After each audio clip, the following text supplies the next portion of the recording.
Järjekordne küsimus. Minu juhtimisprobleem seisneb minu juhi juhis. Mina juhin väikest tiimi ja minul on omakorda 3 juhti. Minu juhi juht on inimene, kes sekkub minu tiimi töösse mind kaasamata, annab korraldusi, reguleerib tööd ja nii edasi. Tagasiside talle, et see ei ole okei, toob kaasa nii-öelda karistamise. Probleemide väljatoomisel ei aksepteerita, et viga on juhis, vaid alati alluvates. Kuidas sellise juhiga koos töötada?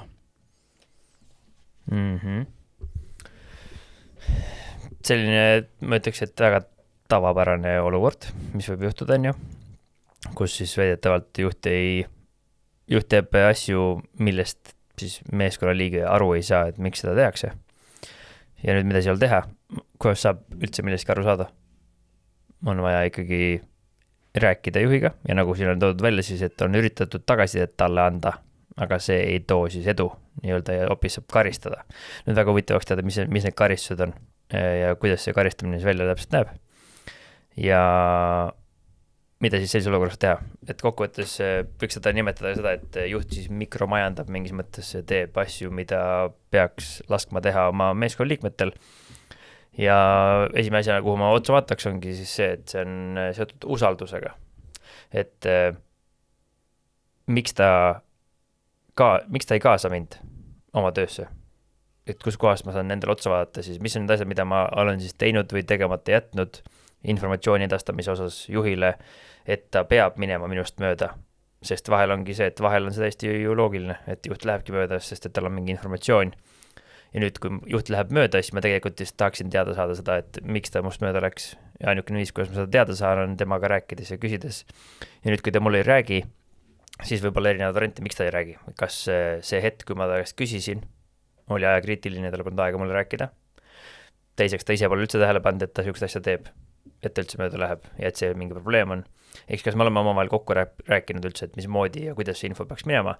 Ehk siis, kui mina selles olukorras oleksin, siis kokkuvõttes ma ei võtaks seda jällegi isiklikult.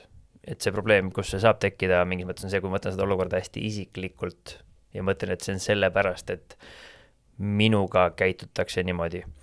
Ja kõige parem nii-öelda tegevuskava, mis siin teha saab, ongi mõelda, okei, mida ma siis saan paremini jällegi teha ja siis pakkuda välja neid erinevaid lahendusi selles osas, mida mina saaksin teha, mis on need asjad, miks mina arvan, et juht läheb minust mööda, mis on need minu kitsaskohad minu tegevustes, mida ma saaksin paremini teha selle jaoks, et seda olukorda siis leevendada, aga jällegi kõik hakkab pihta sellest meie omavahelisest suhtest. Ja kui juht mind ei kuula, siis võib-olla siin ongi oluline aru saada, et milline see üldse juhi ja minu vaheline suhe olema peaks.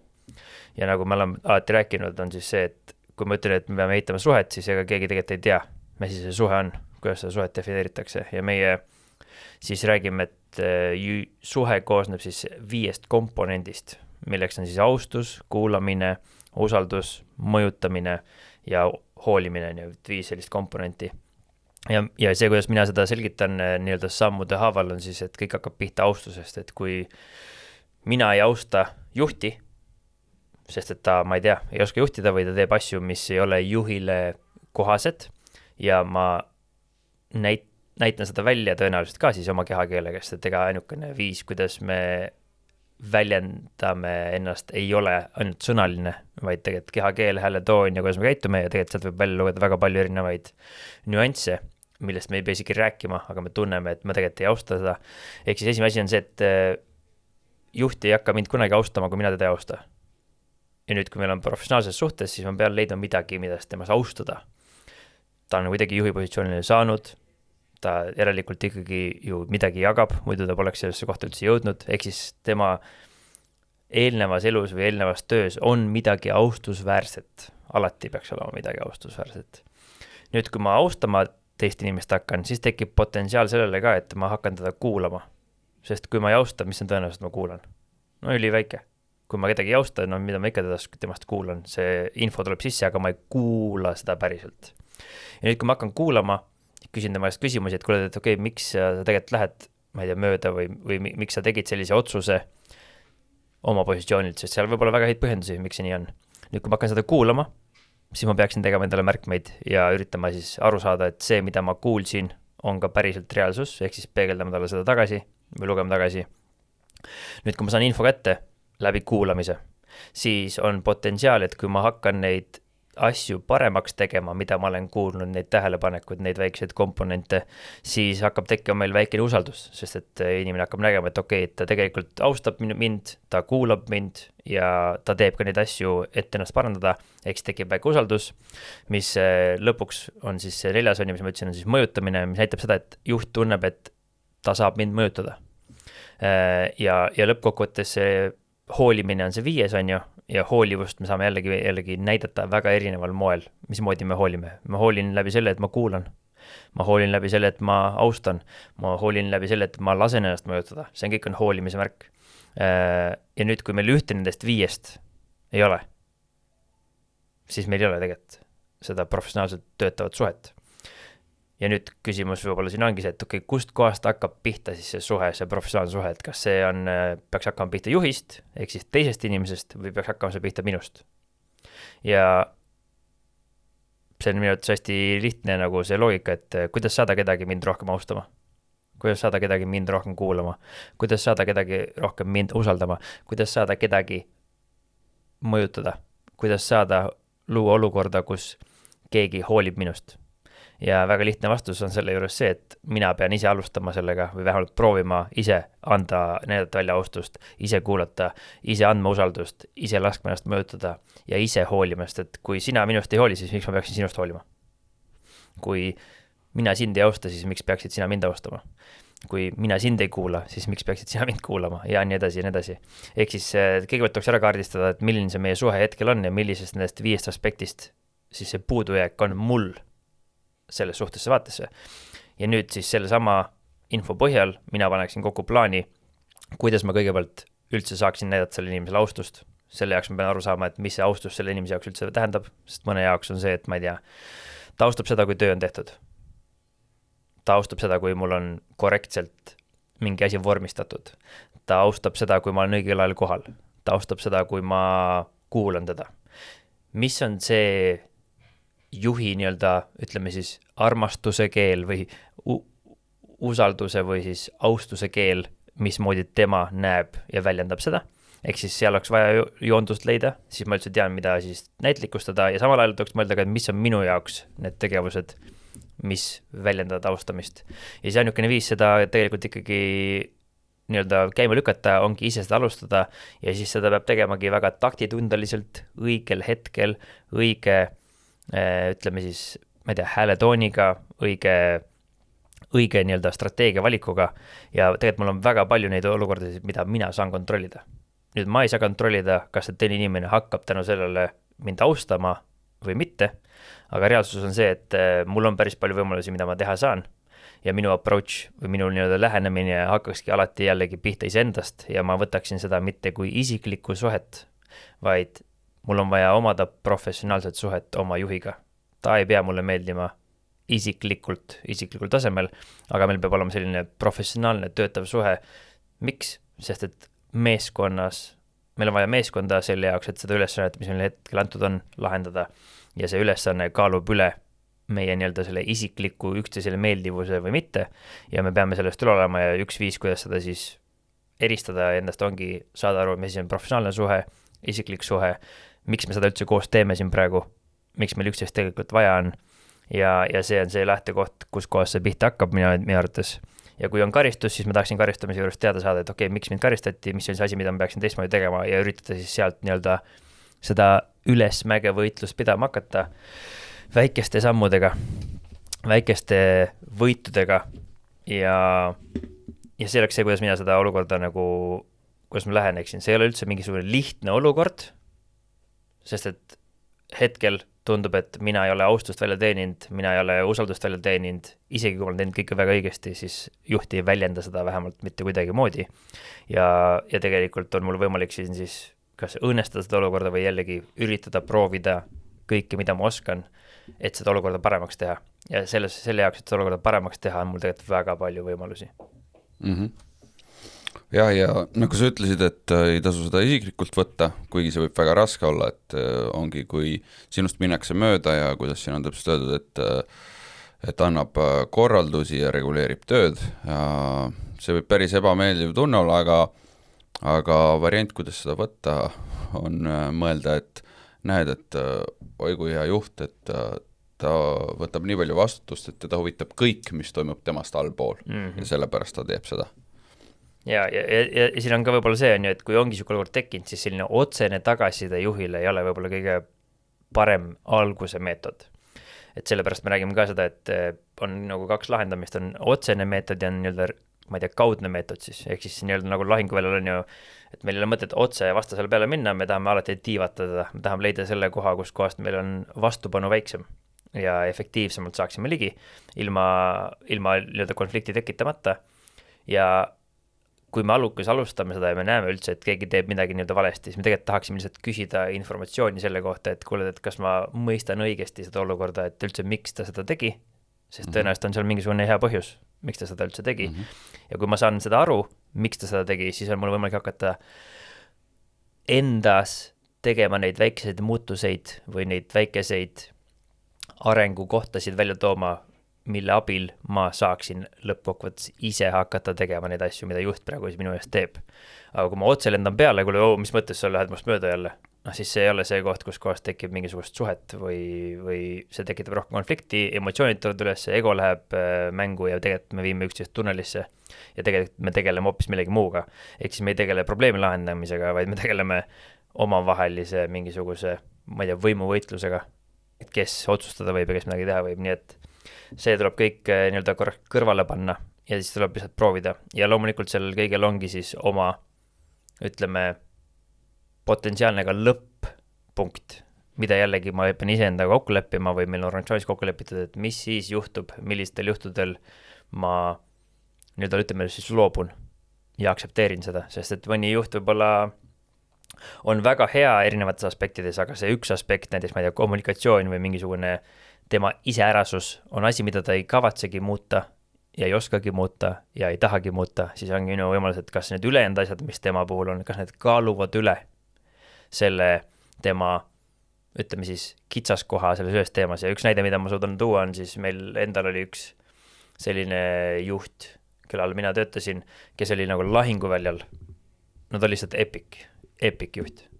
Ja kui me läksime lahinguväljale, meil polnud mitte kunagi ühtegi probleemi, ta oli seal nagu no nii kogenud ja täielik usaldus, nagu 100% usaldus, iga päev, iga hetk ma läheks temaga lahinguväljale, sest lahinguväljal ta oli ülialandlik ja muutus hoopis teistsuguseks inimeseks, kui ta oli laagris. Nüüd tema filosoofia oligi see, et kui me oleme laagris, siis mehed hakkavad tegema lollusi, mis tähendas seda, et ta pidi hakkama leidma meile asendustegevusi kogu aeg selle jaoks, et meie justkui oleksime mingisuguses tegevuses pidevalt, et me ei saaks hakata lollusi välja mõtlema ja ise genereerima, et kui sul on palju aega, mis ikka mehed teevad, et igavusest hakkavad välja mõtlema igasuguseid asju, sõdurid eriti on ju. Ja tema siis selline varasem kogemus oligi see, et ta oli hästi palju pidanud võib-olla töötama koos inimestega, kes vajasid siis põhimõtteliselt asendustegevusi, aga nüüd meie punt tollel hetkel oli sellised inimesed, kes olid tegelikult juba tükk aega seda tööd teinud, läbi käinud arenguredelil, kasvanud noorest mehest juba kogenumaks meheks, saanud väga palju väljaõpet ja nüüd see tekkiski selline tunne, et kui me kõik saame aru, et need asendustegevused justkui selle jaoks, et me lollusi teeks, aga me nagu täiskasvanud inimesed saime aru ise ka, et kuule, et ega me lollid ei ole, et me tahaksimegi tegelikult normaalset tööd teha, tahaksime, et normaalne keskkond oleks ja tema puhul oli väga palju, väga tihti vahel juhtuski siis see, et kui me tegime tööd, ehk siis lahinguväljal, kui meil oli piisavalt palju tööd, siis meil polnud kunagi ühtegi probleemi. Aga nii kui me jäime väga kauaks laagrisse, ütleme, ja meil polnud siis nii-öelda igapäevaseid operatsioone ja ülesande, mida teha, siis alati tekkisid konfliktid ja probleemid, sest et meil oli vahepeal 5 koosolekut ja 6 koosolekut ja siis oli veel mingid muud koosolekud, sellepärast et meie aega sisustada justkui. Tõstsime liivakotti ühest nurgast teise ja stiilis panime, täitsime ja siis tegime nagu ülesandeid võib-olla, mida ei põhjendada, et miks seda vaja on. Ja need ei olnud meie jaoks loogilised. Ehk siis tol hetkel me mingis mõttes aktsepteerisime seda, sest meil polnud võimalik seda välja vahetada kuidagi moodi ja tegelikult oli oma õigel kohal ja see koht, kus me tahtsime, et meil oleks väga tugev juht, seal kohast oli ideaalne. Ma ütleks, no tõesti, ideaalne lihtsalt juht. Ja vahel on niimoodi, et me peamegi tegema valikuid lihtsalt. Ja tol hetkel ei olnud meil mingis mõttes midagi muud üle, kui pidime nagu teenima edasi ja sellegi poolest, kui ma vaatan nagu tervikuna teda, siis ma mõistsin, miks ta seda kõike tegi, aga olles ise see inimene, kes pidi tegema neid kottidest ma ühest punktist teise nii-öelda laome selle puurida siit nüüd siia. Miks? Sellepärast, et on vaja. Siis see oli üsna nagu frustreeruv ja päris keeruline nagu endal, aga tegelikult tagantjärele on jällegi see, et kui sa seda ei võta isiklikult ja üritad ikkagi paremat teha ja näitlikustada ka temale, et kuule, tegelikult anna meile pool päeva ja me näitame sulle, et me ei tee mitte ühtegi lollust. Et tegelikult me oleme asjalikud. Siis selleks on võib-olla üks viis, kuidas temal läheneda. Tol hetkel ei osanud, sest et olime nii emotsionaalsed, nii oma tunnelis, nii frustreerinud selle asja pärast ja põhimõtteliselt mis lasime selle asjal olla. Ja lihtsalt elasimegi sellises keskkonnas. Nii et jah, igal juhul ei ole see üldse lihtne olukord, kus manööverdada, aga ütleme siis nii, et võimalusi on päris palju, mida teha. Kui see, mida sa vaatasid või kuulasid, oli kasulik sulle, siis kindlasti hakka meie jälgijaks, subscribe'i ja pane ka endale meeltuletus, sest et iga teisipäev kell 12.00 on meil siin lühike õpiamps tulemas, mida sa saad vaadata ja igal laupäev kell 10 on siis selline pikk vestlus, pikemas formaadis, kus me räägime juhtimisest, ärist, elust ja kõigest muust paremast, mis pähe tuleb. Nüüd kõige olulisem sõnum minul sinule tegelikult on see, et ma sooviks, et sa mõtleksid ise, et tavaliselt öeldakse, et vaata järgmist videot ja klikid siia või kuhu iganes kohta, siis mina ütlen, et enne kui sa kuhu üldse klikkima hakkad, siis mõtle, kas sul on päriselt seda asja vaja. Sest tõenäosus on see, et see, miks sa sinna järgmisele videole klikid, on juba vabandus. Ja mille kohta see vabandus on? Ehk siis sa tahad õppida juurde, aga tegelikult sa juba tead, sa oled ära õppinud kõik asjad ja sul oleks vaja tegutsema hakata, mitte siin üldse rohkem videosid vaadata. Ja kuna see algoritm on niivõrd võimas, ma ise olen lasknud selle ennast juhtida ja tõenäoliselt lasen ka tulevikus, sest see on lihtsalt niivõrd efektiivselt üles ehitatud. Aga mina ei taha lasta algoritmil oma elu juhtida ja ma loodan, et sina ka ei taha. Ja emotsioonid on lühiajaline mõtleja, et emotsiooni peale klikkida seda järgmist videot ei ole väga kasulik pikaajaline otsus. Ehk järg laske oma taktikalisel mõtlemisel üle võtta, sellel emotsionaalsel mõtlemisel, vaid laske oma tugevusel tõusta välja, ehk siis mõttevõimel ja tehke strateegilisi otsuseid. Et iga inimene on kindral ja sõdur samal ajal, et peab mõtlema ja tegutsema nagu sõdur siin taktikalisel levelil, aga strateegilise eesmärkide nimel. Ehk siis mis on need asjad, mida te päriselt tahate elus saavutada? Te tõenäoliselt ei saavuta neid siin internetis. Eks järgi muutuge robotiteks, see oleks kõige hullem asi, ärge laske seda vabadust endalt ära võtta, seda on lihtne ära võtta, sest et me võitleme väga efektiivsete vastaste vastu nii-öelda, või vähemalt mina võitlen oma peas. Ja kui te aga ikkagi otsustate, et teil on vaja hädasti ikkagi õppida ja te tahate siin internetis aega veeta, siis mõningad viisid on selle jaoks veel olemas, ehk siis meil on olemas ka süsteemne võimalus õppida juhtimist või üldse seda, mida me räägime, kuidas vastutust võtta, kuidas tagasisidet anda, kuidas suhelda, kuidas suhteid ehitada, kõik seda muud on võimalik õppida süsteemselt siis meie akadeemiast. Ja kui teil on küsimusi, siis kindlasti kirjutage kõik lingid, mida me kõike veel teeme. Me teeme noortel asju, me teeme täiskasvanute asju, me teeme internetis asju, me teeme päris elus asju. Kõik need lingid on video all ja sealt leiate informatsiooni, keda huvitab. Ja minu viimane lõppu sõnum on see, et internet ei ole elu. YouTube ei ole elu, Spotify ei ole elu, mitte kusagil mujal ei ole elu kui päris elus. Nii et minu soovitus on teile, et õppige siit, leidke võimalik kiiresti need vastused ja siis minge rakendama neid, sest et ainukene viis tagasi, et saada on päris elust. Ja siis, kui te tegutsete. Senikaua, kui te olete siin, siis te lihtsalt tarbite. Ja kui te tarbite, siis see on okei. Kui see on teadlik otsus, kui see ei ole teadlik otsus, siis nüüd tehke teadlik otsus ja liikuge välja päris lahinguväljale. Vaat, see ongi minu sõnum. Edu teile!